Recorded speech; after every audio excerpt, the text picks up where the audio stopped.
Hello my dear students, welcome back to Learn Easily channel. Death of a Salesman by Arthur Miller. ಈ ಒಂದು ಡ್ರಾಮಾದ ಕನ್ನಡದ ಸರಳ ಸಾರಾಂಶವನ್ನು ಈ ವಿಡಿಯೋದಲ್ಲಿ ಡಿಸ್ಕಸ್ ಮಾಡೋಣ. ಆರ್ಥರ್ ಮಿಲ್ಲರ್ ಅವರು ಬರೆದಿರತಕ್ಕಂತಹ death of a salesman ನಾಟಕ ಇದು ಒಬ್ಬ ವ್ಯಕ್ತಿ ತನ್ನನ್ನು ತಾನು ಕಳೆದುಕೊಳ್ಳುವ ಹಾಗೂ ತನ್ನಲ್ಲಿ ಸಮಾಜದಲ್ಲಿ ಆಗುವ ಬದಲಾವಣೆಗಳನ್ನು ಸರಿಯಾಗಿ ಸ್ವೀಕರಿಸಲು ಆಗದೇ ಇರತಕ್ಕಂತಹ ಒಬ್ಬ ವ್ಯಕ್ತಿಯ ಒಂದು ಕಥೆಯಾಗಿರುತ್ತೆ. ಈ ನಾಟಕವು ವಿಲ್ಲಿ ಲೋಮನ್ ಎನ್ನುವ ವ್ಯಕ್ತಿಯ ನೆನಪುಗಳು, ಕನಸುಗಳು ಮತ್ತು ಆತನು ಮಾಡ್ತಕ್ಕಂತಹ ಮುಖಾಮುಖಿಗಳು, ವಾದಗಳ ಒಂದು ಸಂಯೋಜನೆ ಆಗಿರುತ್ತೆ.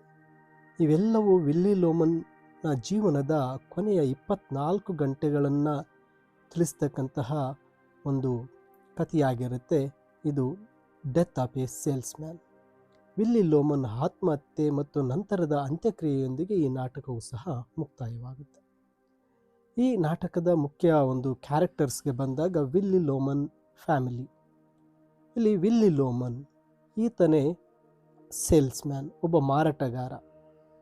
ಈತ ತನ್ನನ್ನು ತಾನು ಯಾರು ಎನ್ನುವ ಒಂದು ಗುರುತನ್ನು ಕಳೆದುಕೊಂಡು ಹೆಣಗಾಡ್ತಕ್ಕಂತಹ ವ್ಯಕ್ತಿ. ತನ್ನಲ್ಲಿ ಅಥವಾ ಸಮಾಜದಲ್ಲಿ ಬದಲಾವಣೆಗಳನ್ನು ಒಪ್ಪಿಕೊಳ್ಳಲು ಅಸಮರ್ಥನಾಗಿರ್ತಾನೆ.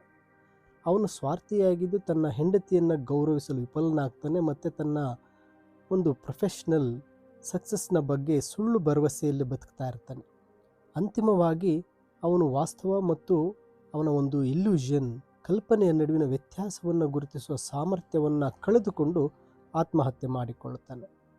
ಇನ್ನು ಲಿಂಡಾ ಲೋಮನ್, ವಿಲ್ಲಿಯ ಹೆಂಡತಿ. ವಿಲ್ಲಿ ವಾಸ್ತವವನ್ನು ತಿರುಚ್ತಾ ಇದ್ದಾನೆ ಎಂಬುದನ್ನು ಈಕೆಗೆ ಗೊತ್ತಾಗಿರುತ್ತೆ. ಆದರೂ ಅವನನ್ನು ಸತ್ಯದಿಂದ ರಕ್ಷಿಸಲು ಅವನ ಭ್ರಮೆ, ಅವನ ಇಲ್ಯೂಷನ್ಗಳನ್ನು ಕಾಪಾಡ್ತಾಳೆ. ತನ್ನ ಮಕ್ಕಳನ್ನು ದೂರ ಮಾಡಿಕೊಂಡಾದರೂ ಅವಳು ಆ ವಿಲ್ಲಿಯ ಕಲ್ಪನೆಗಳನ್ನು ಸತ್ಯವೆಂಬಂತೆ ನಡೆಸ್ಕೊಳ್ತಾ ಇರ್ತಾಳೆ. ಇನ್ನು ಬಿಫ್ ಲೋಮನ್, ವಿಲ್ಲಿಯ ಮಗ. ಈತ ಮೊದಲು ತನ್ನ ತಂದೆಯನ್ನು ತುಂಬ ಆರಾಧಿಸ್ತಾನೆ ಮತ್ತು 15 ವರ್ಷಗಳ ಹಿಂದೆ ವಿಲ್ಲಿಯ ಅನೈತಿಕ ಸಂಬಂಧವನ್ನು ಕಂಡುಹಿಡಿಯುವವರೆಗೂ ಅವನು ಎಲ್ಲರಿಗೂ ಇಷ್ಟ ಆಗುವ ತತ್ವವನ್ನು ನಂಬಿರ್ತಾನೆ. ಈ ಅರಿವು ವಿಲ್ಲಿಯ ಮೇಲಿನ ಗೌರವ ಮತ್ತು ಯಶಸ್ವಿಯಾಗಬೇಕೆಂಬ ಅವನ ಪ್ರೇರಣೆಯನ್ನು ಕಳೆದುಕೊಳ್ಳುವಂತೆ ಮಾಡುತ್ತೆ. ಇನ್ನು ಹ್ಯಾಪಿ ಲೋಮನ್, ವಿಲ್ಲಿಯ ಇನ್ನೊಬ್ಬ ಮಗ. ಇವನು ಕೂಡ ತನ್ನ ತಂದೆಯಂತೆ ತನಗಾಗಿ ಒಂದು ಉತ್ತಮ ಒಂದು ವಾಸ್ತವವನ್ನು ಸೃಷ್ಟಿ ಮಾಡಿಕೊಳ್ಳುವ ಸತ್ಯವನ್ನು ಒಂದು ಕುಶಲತೆಯಿಂದ ಬಳಸುವ ಅಭ್ಯಾಸವನ್ನು ಅಳವಡಿಸ್ಕೊಳ್ತಾನೆ. ಉದಾಹರಣೆಗೆ ಅವನು ಕೇವಲ ಒಬ್ಬ ಸಹಾಯಕನಾಗಿದ್ದರೂ ಸಹ ತಾನು ಅಸಿಸ್ಟೆಂಟ್ ಬೈಯರ್ ಎಂದು ಹೇಳ್ಕೊಳ್ತಾನೆ. ಅಂದರೆ ಈತ ಕೂಡ ಒಬ್ಬ ಅಸಿಸ್ಟೆಂಟ್ ಆಗಿ ಕೆಲಸ ಮಾಡ್ತಾ ಇದ್ದರೂ ಕೂಡ ತಾನೊಬ್ಬ ಬೈಯರ್, ಒಂದು ಬಿಸ್ನೆಸ್ ಮ್ಯಾನ್ ಥರ ಬಿಂಬಿಸ್ಕೊಳ್ತಾನೆ. ಇಲ್ಲಿ ಆರ್ಥರ್ ಮಿಲ್ಲರ್ ಅವರು ಲೋಮನ್ ಕುಟುಂಬದ ಮೂಲಕ ಒಂದು ನಿರಾಕರಣೆ, ವಿರೋಧಾಭ್ಯಾಸ ಮತ್ತು ಒಂದು ಸುವ್ಯವಸ್ಥೆಯ ವರ್ಸಸ್ ಅವ್ಯವಸ್ಥೆ ಅಂತ ಹೇಳ್ಬೋದು, ಅಥವಾ ಸ್ವಯಂ ಶಾಶ್ವತ ಚಕ್ರವನ್ನು ಇಲ್ಲಿ ನಿರ್ಮಿಸಿರ್ತಾರೆ. ನಾಟಕದ ನೈಜ ಒಂದು ಸಮಯಕ್ಕಿಂತ 15 ವರ್ಷಗಳ ಹಿಂದೆ ವಿಲ್ಲಿ ಒಂದು ಅನೈತಿಕ ಸಂಬಂಧವನ್ನು ಹೊಂದಿರ್ತಾನೆ. ಒಬ್ಬ ವ್ಯಕ್ತಿಯನ್ನು ಒಂದೇ ಒಂದು ಘಟನೆ ಹೇಗೆ ವ್ಯಾಖ್ಯಾನಿಸಬಹುದು ಮತ್ತು ಆ ಘಟನೆಯನ್ನು ಮರೆಮಾಚಲು ಅವರು ಮಾಡುವ ಪ್ರಯತ್ನಗಳನ್ನು ತೋರಿಸಲು ಮಿಲ್ಲರ್ ಈ ಘಟನೆಯ ಮೇಲೆ ಗಮನ ಹರಿಸಿರ್ತಾರೆ. ಈ ಸಂಬಂಧದ ಬಗ್ಗೆ ತಿಳಿಯುವ ಮೊದಲು ಬಿಫ್ ತನ್ನ ತಂದೆ ಎಲ್ಲ ಕಥೆಗಳನ್ನು ನಂಬಿರ್ತಾನೆ ಮತ್ತು ಎಲ್ಲರಿಗೂ ಇಷ್ಟವಾದರೆ ಅಂದರೆ ವೆಲ್ ಲೈಕ್ಡ್ ಎಂಬ ಸತ್ಯವನ್ನು ಅನುಸರಿಸ್ತಾ ಇರ್ತಾನೆ. ಆದರೆ ವಿಲ್ಲಿ ಲಿಂಡಾಗೆ ನಂಬಿಕೆ ದ್ರೋಹ ಮಾಡ್ತಾ ಇದ್ದಾನೆ ಎಂಬ ಅರಿವು ಬಿಫ್ಗೆ ತನ್ನ ತಂದೆಯ ಬಗ್ಗೆ ಮತ್ತು ಪ್ರಪಂಚದ ಬಗ್ಗೆ ಹೊಂದಿದ್ದ ದೃಷ್ಟಿಕೋನವನ್ನು ಇಲ್ಲಿ ಬದಲಾಯಿಸಿಬಿಡುತ್ತೆ. ಇನ್ನು ಈ ಮೊದಲ ಆ್ಯಕ್ಟ್ 1ಗೆ ಬಂದಾಗ ನಾಟಕವು ಬ್ರೂಕ್ಲಿನ್ನಲ್ಲಿ ಪ್ರಾರಂಭ ಆಗುತ್ತೆ. ವಿಲ್ಲಿ ಲೋಮನ್ ಒಂದು ಬಿಸ್ನೆಸ್ ಪ್ರವಾಸದಿಂದ ಬೇಗನೆ ಮನೆಗೆ ಮರಳುತ್ತಾನೆ. ಅವನು ತುಂಬ ಟಯರ್ಡ್ ಆಗಿರ್ತಾನೆ ಮತ್ತು ಆ ರಸ್ತೆ ಮೇಲೆ, ಒಂದು ರೋಡ್ ಮೇಲೆ ತನ್ನ ಒಂದು ಗಮನವನ್ನು ಇಡೋದಕ್ಕೆ ಕಷ್ಟ ಆಗಿರುತ್ತೆ. ತನ್ನ ಮಾರಾಟದ ಅಸಾಮರ್ಥ್ಯ ಮತ್ತು ಹಿರಿಯ ಮಗ ಬಿಫ್ ಜೊತೆಗಿನ ಒಂದು ಸಂಬಂಧ ತುಂಬ ಕೆಟ್ಟಿರುತ್ತೆ. ಮತ್ತು ತನ್ನ ಹೆಂಡತಿ ಲಿಂಡಾ ಬಳಿ ಒಂದು ತೀವ್ರ ಹತಾಶೆಯನ್ನು ವ್ಯಕ್ತಪಡಿಸ್ತಾನೆ. ನಂತರ ಆತ ಪಶ್ಚಿಮದಲ್ಲಿ ಕಡಿಮೆ ಸಂಬಳ ಮತ್ತು ದೈಹಿಕ ಶ್ರಮದ ಕೆಲಸಗಳು ಮಾಡ್ತಾ ಇರತಕ್ಕಂಥ ಬಿಫ್ ಮತ್ತೆ ಮನೆಗೆ ಮರಳಿರ್ತಾನೆ. ಇದು ಮಗನ ಒಂದು ವೃತ್ತಿ ಜೀವನದ ಬಗ್ಗೆ ತಂದೆ ಮತ್ತು ಮಗನ ನಡುವೆ ಒಂದು ರೀತಿ ಗಲಾಟೆ ನಡೀತಾ ಇರುತ್ತೆ, ಉದ್ವಿಗ್ನತೆ ಇರುತ್ತೆ. ಬೀಫ್ ಮತ್ತು ಅವನ ತಮ್ಮ ಹ್ಯಾಪಿ ತಮ್ಮ ಒಂದು ಅತೃಪ್ತಿಯ ಬಗ್ಗೆ ಚರ್ಚೆ ಮಾಡ್ತಾ ಇರ್ತಾರೆ. 34 ವರ್ಷ ಆದರೂ ತಾನು ಇನ್ನೂ ಜೀವನದಲ್ಲಿ ಸೆಟ್ಲ್ ಆಗಿಲ್ಲ ಎಂದು ಬಿಫ್ ಒಂದು ಅನ್ಸಕ್ಸಸ್ಫುಲ್ ಅಂತ ಭಾವಿಸಿರ್ತಾನೆ. ಹ್ಯಾಪಿ ಅಪಾರ್ಟ್ಮೆಂಟ್ ಮತ್ತು ಕಾರನ್ನು ಹೊಂದಿದ್ರೂ ಸಹ ತಾನು ಏಕಾಂಗಿ ಮತ್ತು ಅತೃಪ್ತ ಅಂತ ಒಪ್ಕೊಳ್ತಾನೆ.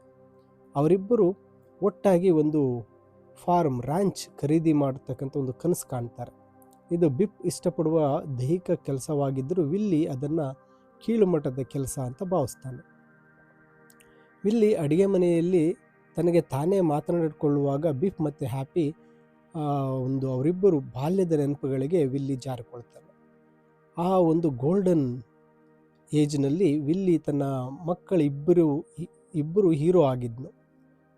ಒಂದು ಬಿಸ್ನೆಸ್ ಜಗತ್ತಿನಲ್ಲಿ ಸಕ್ಸಸ್ ಆಗೋದಕ್ಕೆ ಎಲ್ಲರಿಗೂ ಇಷ್ಟವಾಗುವುದು, ವೆಲ್ ಲೈಕ್ಡ್ ಮತ್ತು ವೈಯಕ್ತಿಕ ಆಕರ್ಷಣೆ ಮುಖ್ಯ ಎಂದು ಅವರಿಗೆ ಕಲಿಸ್ತಾ ಇರ್ತಾನೆ. ಅಂದರೆ ವಿಲ್ಲಿ ತನ್ನ ಮಕ್ಕಳಿಗೆ ಕಲಿಸ್ಕೊಡ್ತಾ ಇರ್ತಾನೆ. ಬಿಫ್ ಶಾಲೆಯಿಂದ ಫುಟ್ಬಾಲನ್ನು ಕದ್ದು ತಂದಾಗಲೂ ಅದನ್ನು ಒಂದು ಇನಿಷಿಯೇಟಿವ್ ಎಂದು ವಿಲ್ಲಿ ಪ್ರೋತ್ಸಾಹಿಸಿದ್ನು. ಓದಿನಲ್ಲಿ ಮುಂದಿರುವ ನೆರೆಮನೆಯ ಒಬ್ಬ ಹುಡುಗ ಬರ್ನಾರ್ಡ್ ಬಂದು ಬಿಫ್ ಗಣಿತದಲ್ಲಿ ಫೇಲ್ ಆಗ್ತಾ ಇದ್ದಾನೆ ಅಂತ ವಿಲ್ಲಿ ಲೋಮನ್ಗೆ ಎಚ್ಚರಿಸಿದಾಗ ಈ ನೆನಪು ಕಹಿ ಆಗಿರುತ್ತೆ ಅಂತ ವಿಲ್ಲಿ ಅಂದ್ಕೊತಾನೆ. ವಿಲ್ಲಿ ಬರ್ನಾರ್ಡ್ನನ್ನು ರಕ್ತಹೀನತೆ ಉಳ್ಳವನು ಮತ್ತು ಯಾರಿಗೂ ಇಷ್ಟವಾಗದವನು ಅಂತ ಆಳಿಸ್ತಾನೆ. ಬಿಫ್ನ ಒಂದು ಸ್ಪೋರ್ಟ್ಸ್ ಸ್ಕಿಲ್ ಅವನನ್ನು ಕಾಪಾಡುತ್ತೆ ಎಂದು ಪಟ್ಟಿಡಿತಾನೆ. ಆದಾಗ್ಯೂ ಜನರು ತನ್ನನ್ನು ನೋಡಿ ನಗ್ತಾರೆ ಮತ್ತು ವಾಲ್ರಸ್ ಎಂದು ಕರೀತಾರೆ ಅಂತ ಲಿಂಡಾ ಬಳಿ ಒಪ್ಪಿಕೊಂಡಾಗ ವಿಲ್ಲಿಯ ಒಂದು ಅಸುರಕ್ಷಿತ ಭಾವನೆ ಹೊರಬರುತ್ತೆ. ಈ ಸಂದರ್ಭದಲ್ಲಿ ವಿಲ್ಲಿ ಬೋಸ್ಟನ್ನಲ್ಲಿ ಒಬ್ಬ ಮಹಿಳೆಯೊಂದಿಗೆ ಹೊಂದಿರತಕ್ಕಂಥ ಒಂದು ಅಕ್ರಮ ಸಂಬಂಧದ ನೆನಪು ಬರುತ್ತೆ. ಲಿಂಡಾ ಮನೆಯಲ್ಲಿ ಹಳೆಯ ಸಾಕ್ಸ್ ಸರಿಪಡಿಸುತ್ತಾ ಕುಳಿತಿದ್ರೆ ವಿಲ್ಲಿ ಆ ಮಹಿಳೆಗೆ ಹೊಸ ಸಾಕ್ಸ್ಗಳನ್ನು ಉಡುಗೊರೆಯಾಗಿ ನೀಡ್ತಾ ಇರತಕ್ಕಂಥದ್ದು ಇಲ್ಲಿನ ಒಂದು ಚಿತ್ರಣ ಆಗಿರುತ್ತೆ. ಪ್ರಸ್ತುತ ಕಾಲದಲ್ಲಿ ವಿಲ್ಲಿ ಆತ್ಮಹತ್ಯೆಗೆ ಪ್ರಯತ್ನಿಸ್ತಾ ಇದ್ದಾನೆ ಎಂದು ಲಿಂಡಾ ತನ್ನ ಮಕ್ಕಳಿಗೆ ತಿಳಿಸ್ತಾಳೆ. ಗ್ಯಾಸ್ ಹೀಟರ್ಗೆ ಜೋಡಿಸಲಾಗಿರ್ತಕ್ಕಂಥ ರಬ್ಬರ್ ಪೈಪನ್ನು ತಾನು ಕಟ್ಟಿಕೊಂಡಿದ್ದಾಗಿ ಅವಳು ಹೇಳ್ತಾಳೆ. ಅಂತಹ ವ್ಯಕ್ತಿಗೆ ಗೌರವ ನೀಡಬೇಕು ಮತ್ತು ಗಮನ ಹರಿಸಬೇಕು ಅಂತೇಳಿ ಲಿಂಡಾ ತನ್ನ ಮಕ್ಕಳನ್ನು ಬೇಡಿಕೊಳ್ತಾಳೆ. ತಾಯಿಯ ಹತಾಶೆಯನ್ನು ಕಂಡ ಬಿಫ್ ಸ್ಪೋರ್ಟಿಂಗ್ ಗೂಡ್ಸ್ ವ್ಯವಹಾರ ಪ್ರಾರಂಭಿಸಲು ತನ್ನ ಹಳೆಯ ಬಾಸ್ ಬಿಲ್ ಆಲಿವರ್ಗಿನಿಂದ ಸಾಲ ಪಡೆಯಲು ಪ್ರಯತ್ನಿಸುವುದಾಗಿ ಒಪ್ಪಿಕೊಳ್ತಾನೆ. ಬಿಫ್ ಅಂತಿಮವಾಗಿ ಯಶಸ್ವಿ ಆಗ್ತಾನೆ ಎಂಬ ಆಸೆಯೊಂದಿಗೆ ಒಂದು ಆ್ಯಕ್ಟ್ 1 ಕೊನೆಗೊಳ್ಳುತ್ತೆ.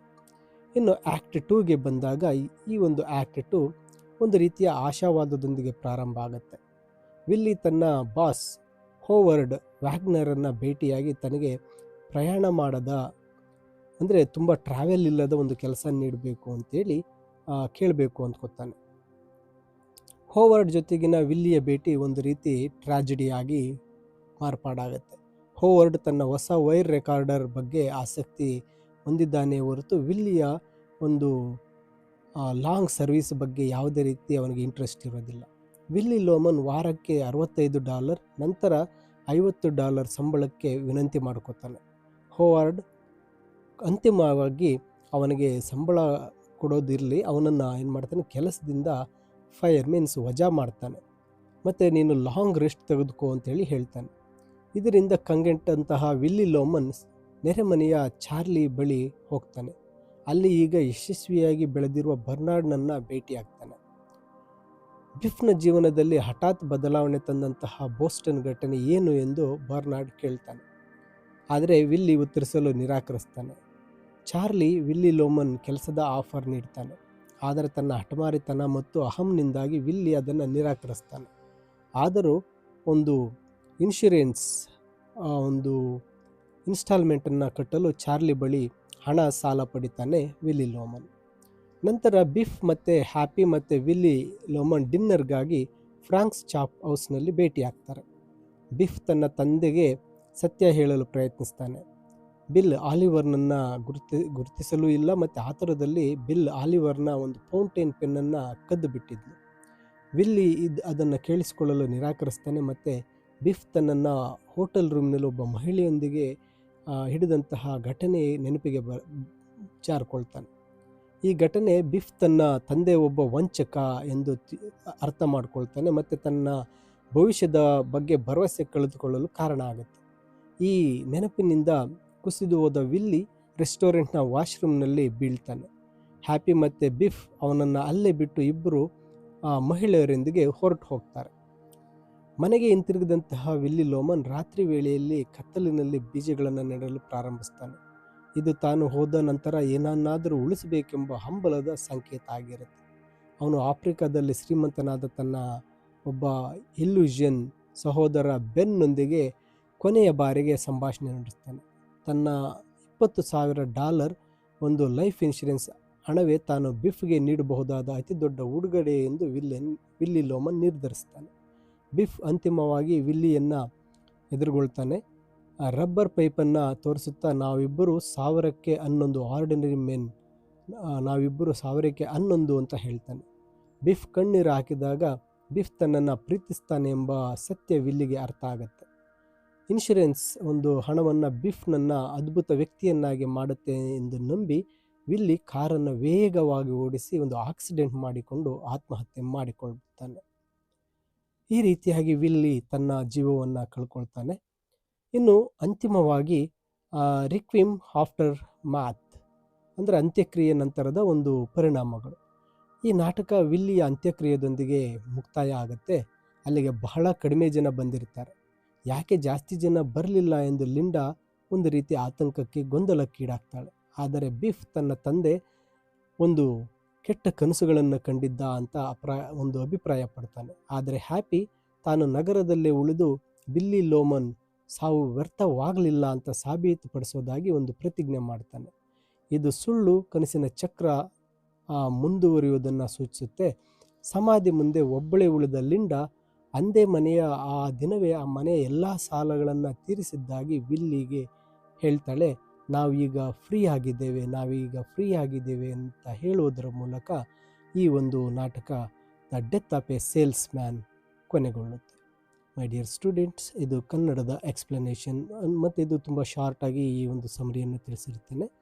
ಈ ಸಮರಿಯ PDF ವಿಡಿಯೋದ ಡಿಸ್ಕ್ರಿಪ್ಷನಲ್ಲಿದೆ, ಡೌನ್ಲೋಡ್ ಮಾಡಿಕೊಳ್ಳಿ, ಓದಿ, ಅರ್ಥ ಆಗುತ್ತೆ. ಹಾಗೆ ಹೆಚ್ಚಿನ ವಿಡಿಯೋಗಳಿಗೆ ಲರ್ನ್ ಈಸಿಲಿ ಚಾನಲ್ ಸಬ್ಸ್ಕ್ರೈಬ್ ಮಾಡ್ಕೊಳ್ಳಿ. ಈ ಒಂದು ವಿಡಿಯೋಸನ್ನು ನಿಮ್ಮ ಸ್ನೇಹಿತರಿಗೂ ಸಹ ಶೇರ್ ಮಾಡಿ. Thank you for watching.